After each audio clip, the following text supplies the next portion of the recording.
Right, we're going to show you a video now, which is Romelu Lukaku apologising. We'll take you through it in just a moment. It was tweeted in the last few minutes by Chelsea. Here he is. To the fans, I'm sorry for the upset that I caused.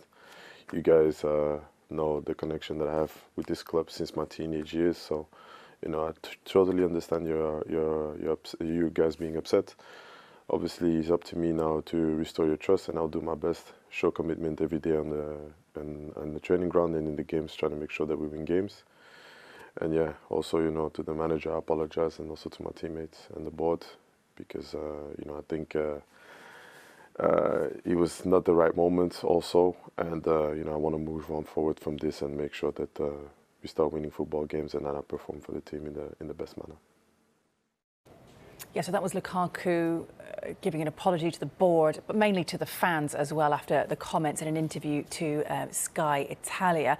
I tell you what was slightly different about that, the fact it wasn't just a written sort of apology, which you always wonder whether a player themselves has written. He's actually speaking from the heart and has chosen to sit down in front of a camera and do it. Do you think that says a lot about it? Yeah, I think it's quite brave of Romelu Lukaku to have done that. And also, just one particular line that stood out for me as well, aside of the apologies, he says, look, it's now up to me to restore your trust. So he's talking directly to the fans and telling them, look, I have made a mistake, and now it's up to me to rectify that mistake. And the way he wants to rectify that mistake is to show his commitment in training and to show his commitment in games to win games. Look, I've just had a very, very quick look at some of the responses that Chelsea fans and other fans have given to that video on social media. And look, social media, I don't know how much of a gauge that is, but it's a mixed response. Look, a lot of people said, right, great, good, you've apologised, let's move on, let's see the actions on the pitch, whereas others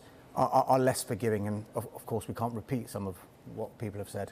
I think it's significant that in that video, you know, he apologised to the fans, he's apologised to the manager, he's apologised to his teammates, and he's apologised to the board as well. Now, going forward, you would think that if he scores 20, 30, 35 goals a season in his time at Stamford Bridge, people will forgive and forget.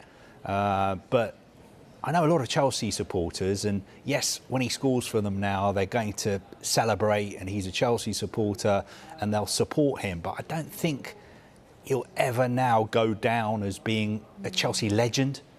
He's not one of their own, I think, after he said some of the things that he said. So yes, I think they'll support him, but I don't think, no matter what he does now, that he's going to become somebody who's held in the kind of regard that Kerry Dixon is held in, or Didier Drogba is held in.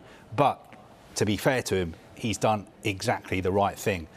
He made the mistake, he's put his hands up, and he's apologised, and he's come out, and he's done it on video, exactly as you said. I think if it had just been a written statement, a lot of people would have thought, did he actually write those words himself? Does he really mean it himself?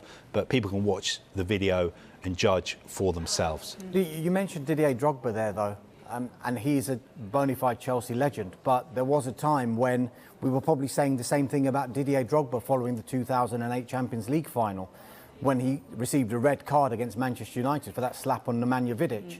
And at that time, a lot of Chelsea fans were saying, that's it, you've got to get out of the club, this is a point of no return. And yet he managed to turn Chelsea fans around by his performances. So by the same token, as much as we can say right now he won't be a Chelsea legend, I don't think we can say that with 100% certainty, because if he does turn things around and start scoring goals rather like Didier Drogba did on the pitch, and look how Didier Drogba did when he returned to the Champions League final, scoring that winning penalty in 2012 against Bayern Munich. So as much as we can say right now, it's a long way to go to get the affections of the Chelsea fans back. It might not be a point of no return for Romelu Lukaku. He just has to let his football do the talking now, because I think as far as Chelsea supporters are concerned, they're getting mixed messages from him. Because one moment he's saying he's a Chelsea supporter, he's been a Chelsea supporter since he was a kid, and then he's talking about Barcelona and Real Madrid and Inter Milan, and in the past he could have returned to Chelsea and he went to Manchester United instead. So lots of mixed messages. Best thing he can do is just not speak anymore, just concentrate on his football, score goals, and then wait and see what the reaction will be from Chelsea supporters. I think Chelsea supporters, whatever they feel about him personally, he's a Chelsea player. He's a club record signing. The club pay him an incredible weekly wage as well. Just get your head down and do your job. And I'm sure eventually a lot of Chelsea supporters will back him because he's a Chelsea player, but I don't think they'll take him to their hearts in the way they've done previously with great players who've worn that shirt.